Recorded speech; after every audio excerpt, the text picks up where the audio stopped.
Lunch box சீரீஸில் next carrot சாதம் எப்படி பண்ணலான்றதை இந்த வீடியோவில் பார்க்கலாம்.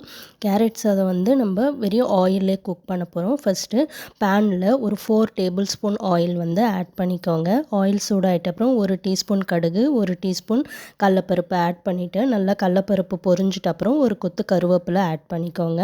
2 கேரட் எடுத்திருக்கேன். ஸோ அதனால் மீடியம் சைஸில் ஒரு 3 வெங்காயம் வந்து ஃபைனாக சாப் பண்ணி ஆட் பண்ணிக்கிறேன்.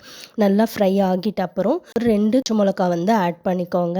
ஜஸ்ட் ஒரு 5 மினிட்ஸுக்கு அப்புறம் நம்ம துருவி வச்சுருக்க கேரட்டையும் ஆட் பண்ணிக்கோங்க. கேரட்டை கொஞ்சம் வதக்கிட்டு தேவையான அளவுக்கு நம்ம உப்பு ஆட் பண்ணிக்கலாம். நான் இதில் ஒரு 1/2 டீஸ்பூன் வந்து உப்பு ஆட் பண்ணியிருக்கேன். நான் சாதத்துக்கும் சேர்த்தே ஆட் பண்ணிக்கிறேன்.